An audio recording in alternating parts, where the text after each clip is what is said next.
Assalamualaikum warahmatullahi wabarakatuh. Ikhwan fillah, sahabat sobat Bang Zuma yang selalu dirahmati Allah Subhanahu wa taala.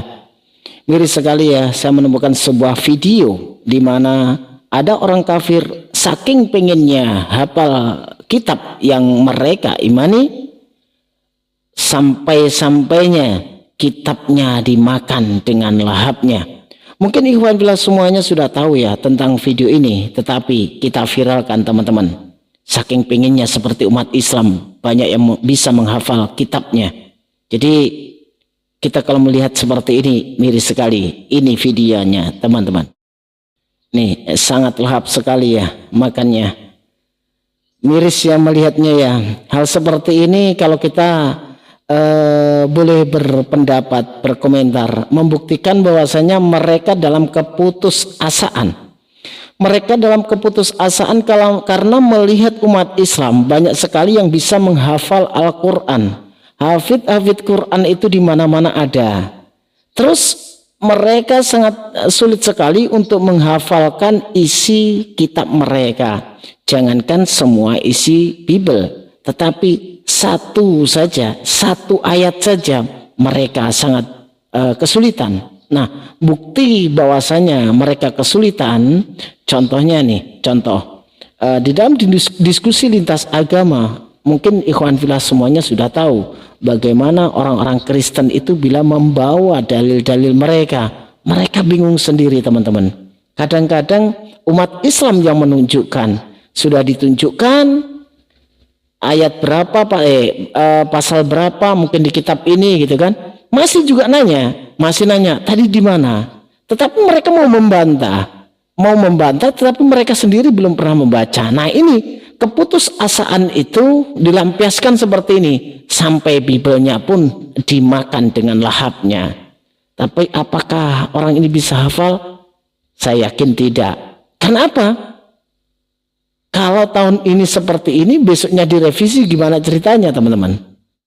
Dan tentang revisi itu kan sering juga kita mendengarkan ya. Adanya perubahan-perubahan tentang terjemahan.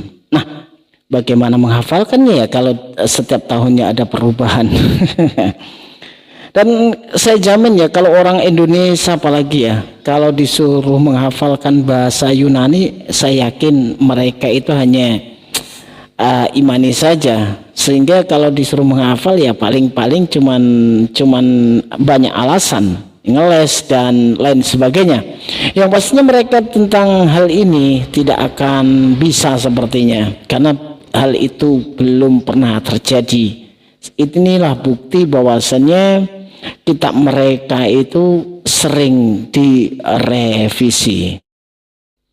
Akan sangat lucu ya teman-teman ya kalau sudah direvisi, sudah dihafalkan. Contoh ini satu lembar dihafalkan satu lembar, setelah itu direvisi, apakah hafalannya itu nggak akan berubah? Baru menghafalkan satu lembar sudah direvisi, kan kacau.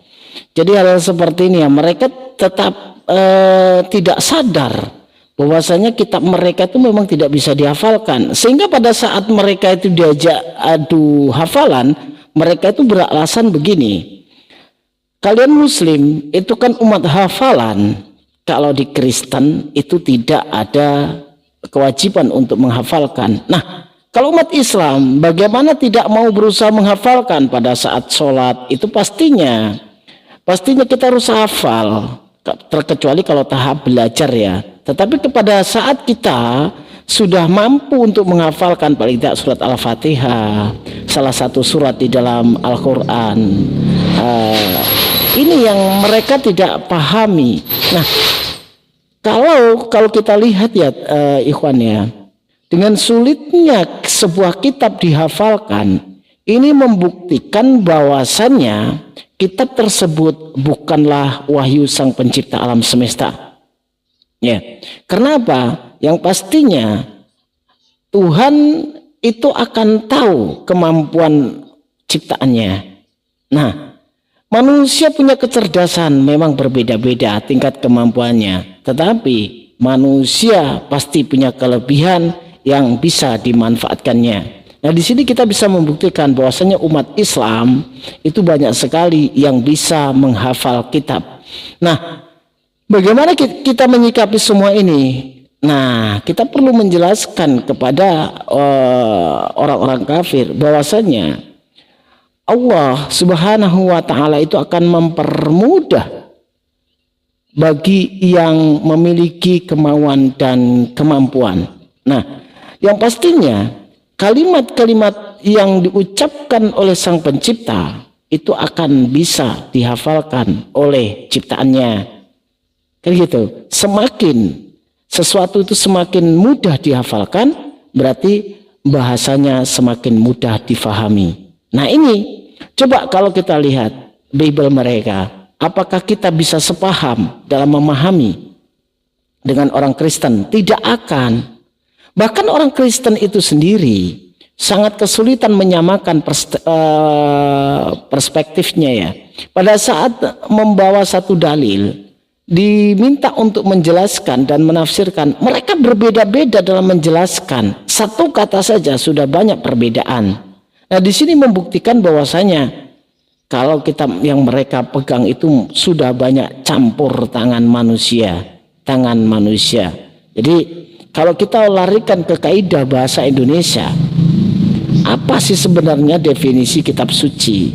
Definisi kitab suci itu kitab yang benar-benar murni datang dari Sang Maha Pencipta alam semesta tanpa ada campur tangan manusia. Bagaimana dengan kitab mereka?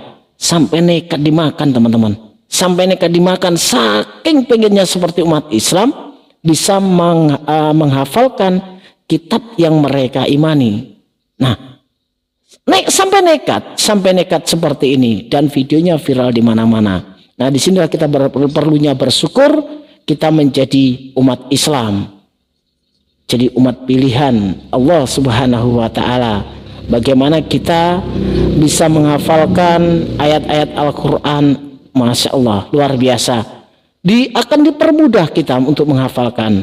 Apalagi yang baru saja menemukan kebenaran Islam ya, contohnya ya saudara-saudara kita yang baru saja mu'alaf itu, begitu dimudahkan mereka itu belajar. Yang kemarin itu baca Al-Quran belepotan, setelah masuk Islam, Masya Allah, bacanya luar biasa. Bahkan kadang-kadang kita itu dalam hati itu terkagum-kagum dengan saudara kita yang baru saja memeluk Islam. Masya Allah. Jadi seperti itu ya ikhwan ya. Semoga video pendek ini bisa menjadi sebuah tolak ukur bahwasanya jangan pernah menyesal menjadi umat Rasulullah Sallallahu Alaihi Wasallam, tetapi berbanggalah menjadi umat Nabi Muhammad Sallallahu Alaihi Wasallam. Oke, cukup sampai di sini dulu. Akhirul kalam, wassalamualaikum warahmatullahi wabarakatuh.